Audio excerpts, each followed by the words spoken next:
Vamos lá, mais duas questões do Enem aqui, né? Duas questões mais teóricas, vocês podem observar.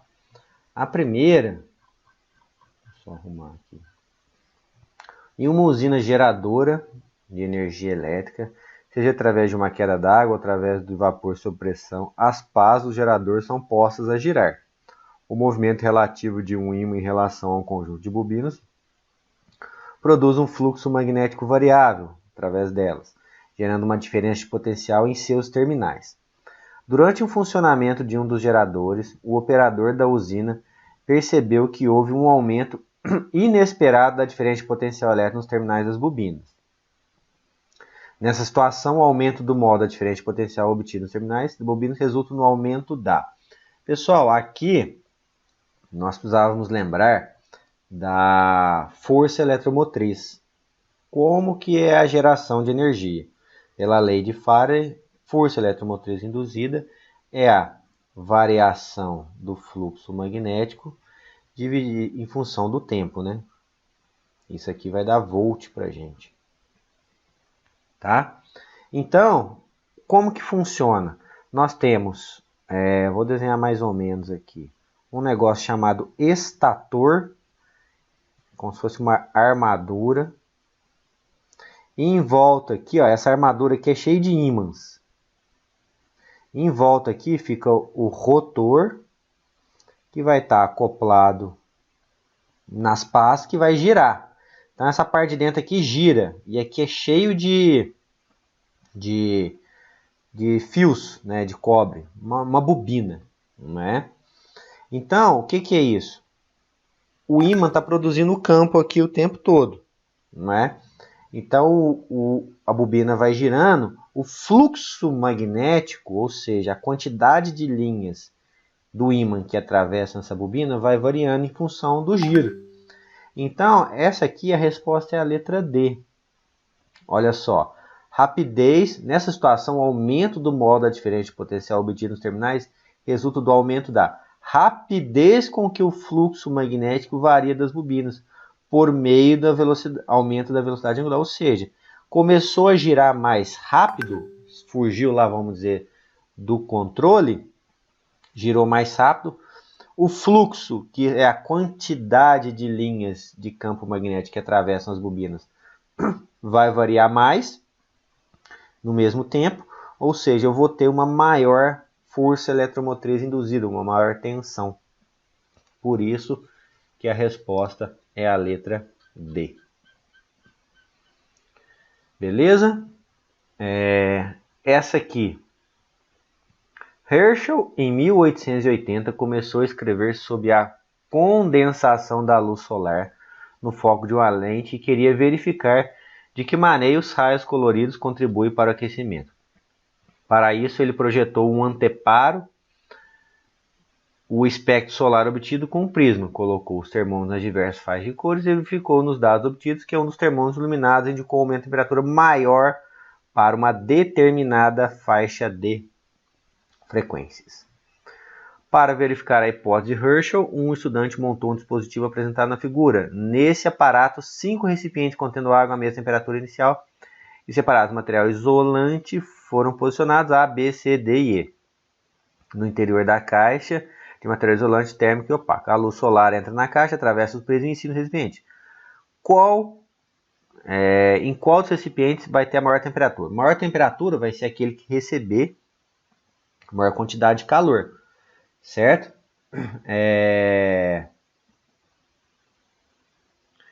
Olha só, vai vir a luz solar, vai passar pelo prisma e vai acontecer o fenômeno da dispersão. Então eu vou abrir do infravermelho até o ultravioleta. Aí, pessoal, isso aqui tem até num slide que eu já mostrei para vocês. As ondas infravermelho, as ondas de infravermelho, elas são conhecidas como ondas de calor. O infravermelho, isso aqui é conceitual. São as ondas de calor. Então, as que promovem maior aquecimento são a infravermelho e onda de calor. Esse exercício aqui, pessoal, olha só. Eu marcaria a letra A, não é? Mas se vocês percebessem aqui, gerava uma certa dúvida. Dois fatores me geraram dúvida aqui. Primeiro, olha só, o infravermelho, olha a posição dele. Ele está em cima do B. Se a gente fosse olhar o desenho aqui, né? Fosse ser bem rígido, o infravermelho está em cima do B. Então dava para marcar B, se pensasse assim. Só que o que eles pensaram é que o infravermelho está todo aqui, nesse pedaço aqui e o ultravioleta lá. Outro fator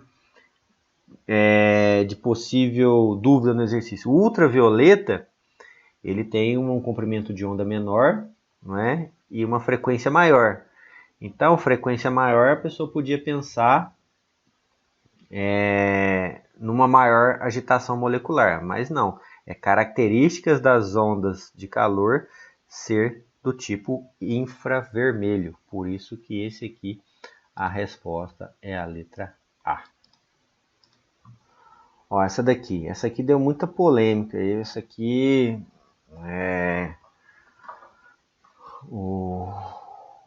gerou uma certa dúvida. Mas vamos lá. Os manuais de refrigerador apresentam a recomendação de que o equipamento não deve ser instalado próximo a fontes de calor, como fogão e aquecedores, ou em local onde incida diretamente a luz do sol. A instalação em um local inadequado prejudica o funcionamento do refrigerador e aumenta o consumo de energia. O não atendimento dessa recomendação resulta em aumento no consumo de energia. Por quê? A resposta, acho que o gabarito oficial é letra D, mas muitos consideram a letra A também correta. O fluxo de calor por condução no condensador sofre considerável redução. Por quê?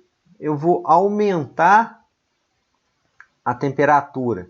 Então, o fluxo de calor, que é retirar o calor, vamos dizer, retirar o calor de dentro, ele fica comprometido. Por quê? Em função do aumento, em função da temperatura, em função da luz solar, isso acaba comprometendo essa retirada do calor de dentro do refrigerador, gerando um maior consumo de energia. Outra possibilidade seria a letra D. A liquefação da substância refrigerante do condensador exige mais trabalho do compressor. Mesmo motivo, olha só, vai aquecer, não é? O líquido que faz a refrigeração do refrigerador. Então, se ele vai aquecer, então o meu compressor, que é quem faz todo esse trabalho, ele vai precisar trabalhar mais. E se ele precisa trabalhar mais, ele vai consumir mais energia. Então, vamos dizer, a resposta mais... As duas estão certas ao meu ver, mas a mais que a gente pode considerar com um efeito maior seria a letra D. Essa questão aqui gerou um tanto quanto polêmica essa questão aí, tá? A outra aqui já é mais tranquila, vejam só.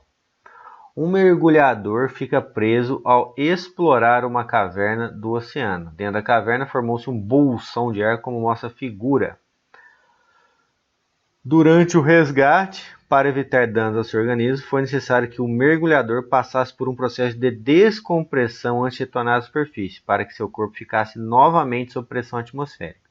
O gráfico mostra a relação entre os tempos de descompressão recomendados para indivíduos nessa situação e a variação da pressão.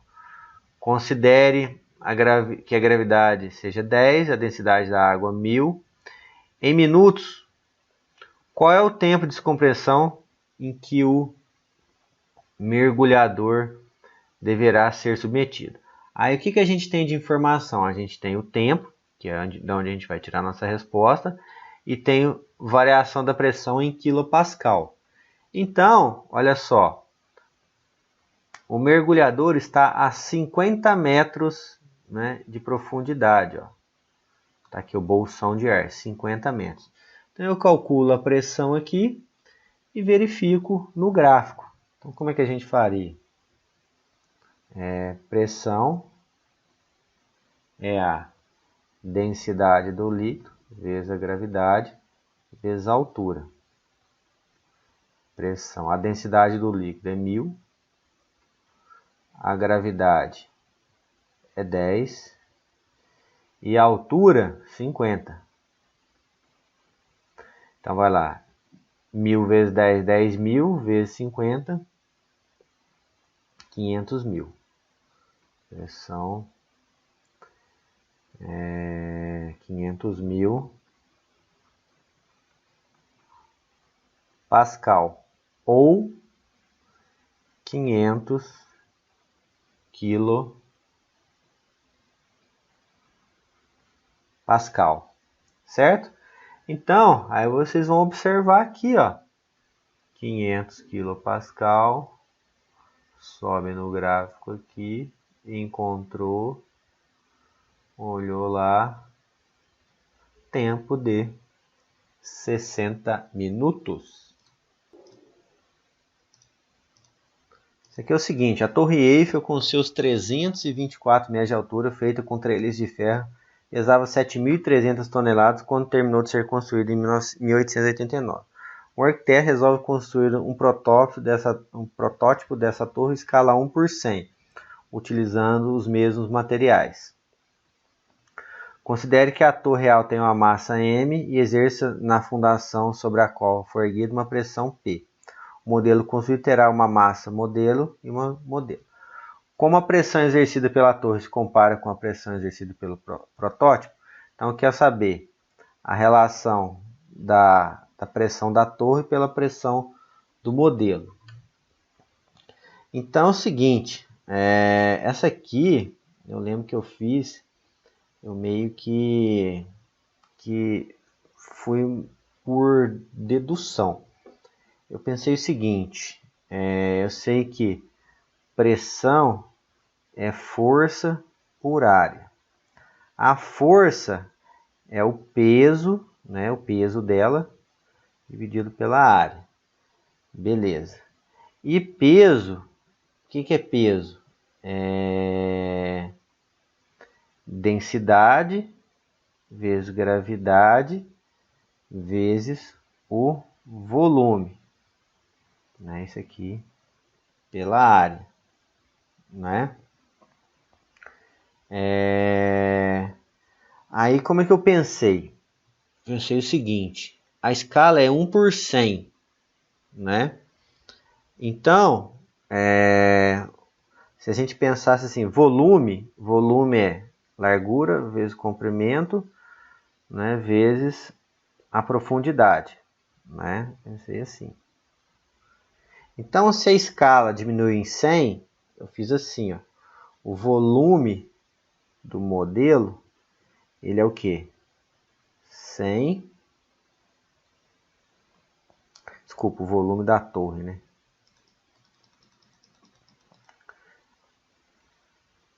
Eu fui meio por dedução. Volume da torre.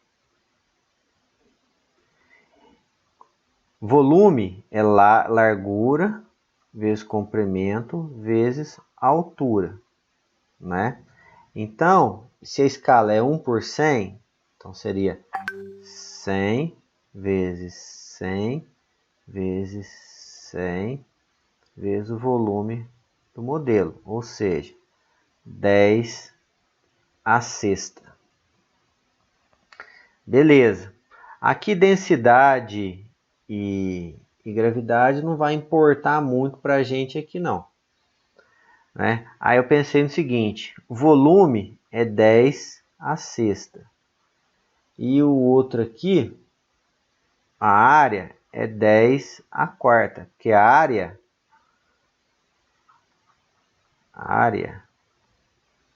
é 100 vezes 100.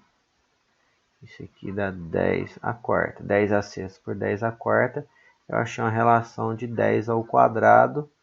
Marquei 10 ao quadrado. Porque o peso, o volume, a área, eles todos vão interagir.